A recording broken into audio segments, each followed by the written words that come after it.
Whoa, wait. I'm gonna need you to back up a little bit, okay? You clicked the video and then you were like leaning in like this. I'm like, can I just do the tech news? I just need a little personal space, okay? Listings for NVIDIA's first batch of RTX 50 series GPUs have been spotted on Zotac's website by perhaps the perfect website to discover such a thing, videocards.com.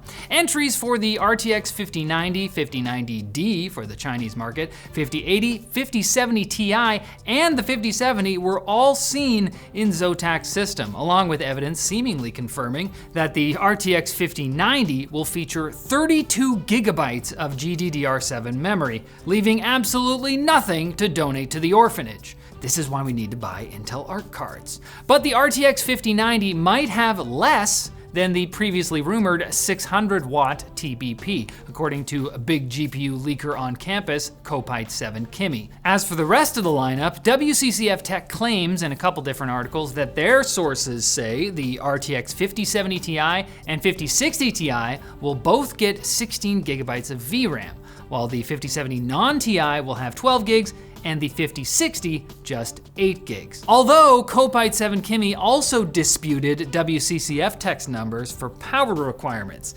And I'm sorry, at the end of the day, I trust the Twitter account with an indecipherable handle more. That's just how these things work. Apple plans to launch a foldable iPad in the next few years, but not like a regular iPad that folds in half, a giant 20-inch tablet the size of 2 iPad Pros side by side. Sounds an awful lot like a laptop. It's not a laptop! It's called an iPad. Okay, the info comes from Apple Universe Explorer Germ Markstrong, AKA Mark Gurman, that was stupid, who says the device is set to launch in 2028, so Apple has time to eliminate the crease often seen in the displays of foldable devices made by other, worse companies. Gurman also says Apple's working on putting OLED panels in MacBooks and tinkering with a foldable iPhone concept, but Apple doesn't really think you need a foldable iPhone, so you don't. Perhaps the most important thing we can glean from Mark Gurman's report is that Apple is working on a full overhaul of the Magic Mouse. Apparently, Apple's design team aims to devise something that better fits the modern era. As if people preferring to use a mouse that doesn't have to flip onto its back to recharge like a distressed turtle is a recent development. People used to be okay with this. Also, holding it feels like holding a sharp rock. What were we doing here? For day 8 of its 12-day shipping spree, OpenAI made SearchGPT, officially known as ChatGPT Search, which is worse, available to everyone, even non-paying users, in yet another announcement that could have been an email. The move should help determine whether OpenAI has a chance to step on Google's turf, since SearchGPT shares the affinity of Google's AI overviews to get things super wrong. Speaking of, Google took this opportunity to show off its upgraded VO2 video generation model, which looks as good as, if not better than, OpenAI's Sora.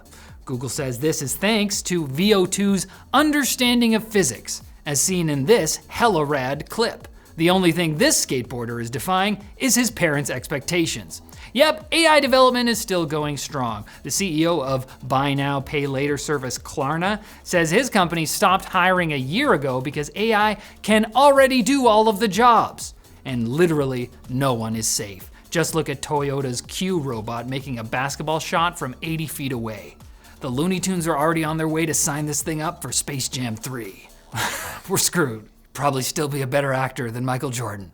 Just like you should sign up for our sponsor, Delete Me. These guys are the pros at keeping your personal stuff personal, unless you were raised on an artist commune and taught that radical transparency is the key to happiness. I'm super happy for you. For everyone else though, keeping your family's online life private is a team effort, and that's why Delete Me now has family plans to cover everyone. Each member of the Fam Jam gets their own personalized data cleanup service, and it's all super easy to manage, so you can get back to staring deeply into each other's eyes and saying,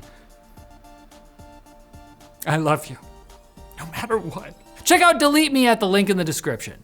That's how my family talks, I don't know. Okay, you've leaned forward again. The quick bits aren't gonna escape, all right? Chill. The Switch 2 leaks won't stop, thanks to someone dropping into the Nintendo Switch 2 subreddit, claiming to have their hands on the actual console, apparently sending evidence of that to the mod to prevent their post from being deleted, and then asking people to stop messaging to ask for photos, which is like wandering into the dog park slathered in peanut butter. What was the plan here?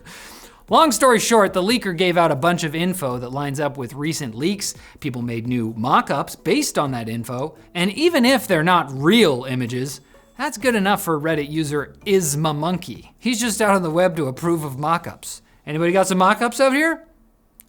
Yep, looks good. YouTube has pushed a couple of notable updates. One is the ability for creators to control what third-party companies can train AI models on their content.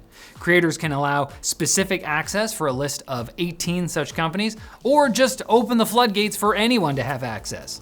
But YouTube's access is always on. How else could they have the resources to develop experimental features like creator voice replies to comments, which is rolling out to some creators like TheoJoe right now.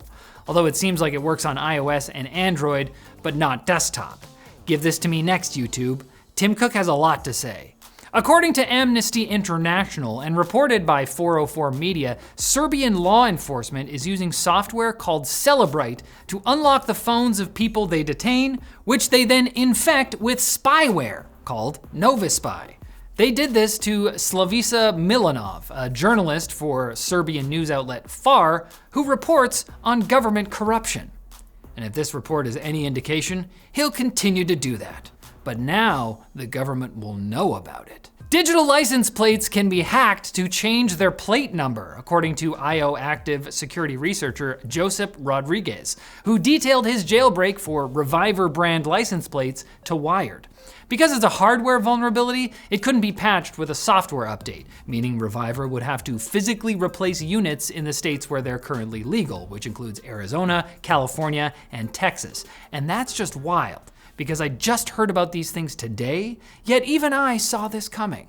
And US Senate Majority Leader Chuck Schumer thinks it's about time we got answers after another weekend full of drones flying through New Jersey and causing chaos. They start off friendly, but get a few drinks in them and they're hollering out the side of their pickup truck, blasting music. It's terrible. I'm only half joking. Unexplained drone sightings are causing issues, recently triggering the shutdown of a large Air Force base in Ohio.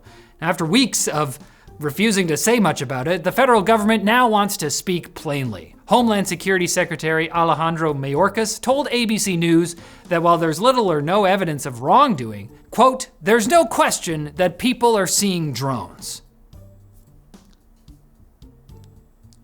So are we good? There's also no question that you should come back here on Wednesday for more tech news, if the drones haven't beamed us up by then and replaced us with a glowing orb. Then you should not listen. Never trust an orb.